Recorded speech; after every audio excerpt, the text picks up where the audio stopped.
کہتا ہوں کہ کسی مسلک کو کافر کہنے کے بجائے آپ یوں بولو کہ جس کا یہ عقیدہ ہے وہ کیا ہے؟ کافر ہے. جو نبی کو حاضر ناظر جانتا ہے بلا کسی تعویل کے وہ کیا ہے؟ کافر ہے. جو نبی کو مشکل کشا مانتا ہے بلا کسی تعویل کے وہ کیا ہے؟ کافر ہے. تو جو حضرت عائشہ رضی اللہ تعالیٰ عنہ پہ زنا کی تہمت لگاتا ہے وہ کیا ہے؟ کافر ہے. تو چاہے وہ سنی ہو، چاہے وہ شیعہ ہو، چاہے وہ بریلوی ہو، کیونکہ نام فرقوں کے لے کے اس میں ایک تو مبالغہ بہت ہو جاتا ہے. بعض دفعہ سارے وہ کر نہیں رہے ہوتے ہیں، ہم سب کو لپیٹ دیتے ہیں اور پھر فرقہ واریت اس سے بڑھتی ہے، نفرتیں پھیلتی ہیں. اپنے ملک کو پہلے بچاؤ. جو تو حالت ہو گئی ہماری، لڑ کے ایک دوسرے کو ویسے ہی پڑھ کے کوٹ دی ہم لوگوں نے. آسٹریلیا سے سوال ہے کہ ہم جا رہے تھے وہاں اگر نماز پڑھتے ہیں کہ ہم ان کو منع کرنے والے کہہ رہے ہیں. ہم جہاں آسٹریلیا میں رہتے ہیں وہاں اکثر اہل تشیع حضرات، وہاں جس علاقے میں رہتے ہیں وہاں زیادہ تر شیعہ حضرات ہیں، تو ہمارے گھر میں آ کر اپنی نماز پڑھتے ہیں. پڑھنے دو بھائی، میرے بھائی. وہ جائے نماز پہ ڈیلا رکھتے ہیں، رکھنے دو. آپ کے گھر آ کے نماز پڑھ رہے ہیں نا، کوئی آپ کے چوری تو نہیں کر رہا نا.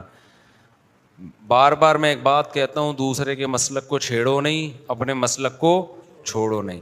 ہاں جب وہ حق کی تلاش میں آپ کے پاس آئے دلائل، تو علماء سے دلائل پوچھ کے اس کو محبت کے ساتھ سمجھا دو. مان جائے ٹھیک ہے، نہیں مانے تو اس کی مرضی ہے بھائی. اتنی دنیا میں اور کچھ ہو رہا ہے تو کیا ہو گیا.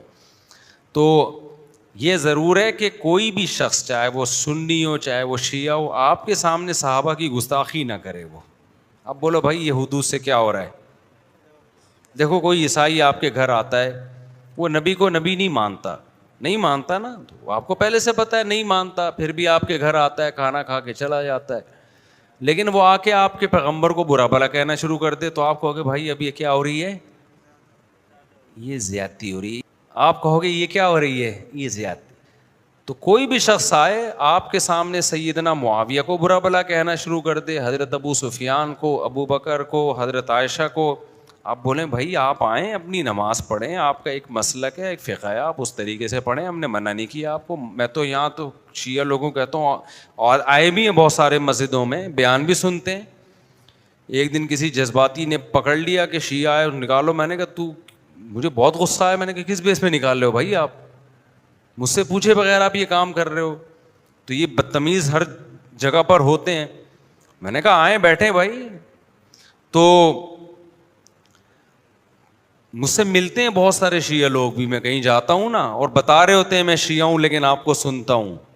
تو ہمیں عادت نہیں ہے اس کو جا کے چھیڑنا شروع کر دیں، پن کرنا شروع کر دیں. میں کچھ بھی نہیں کہتا. ملک ہمارا ابھی لڑائی کا متحمل نہیں. جو سیکھنا چاہے، بات کرنا چاہے تو آپ محبت عزت کے ساتھ بات کر لیں. اس سے آگے آپ اپنی حدود کو کراس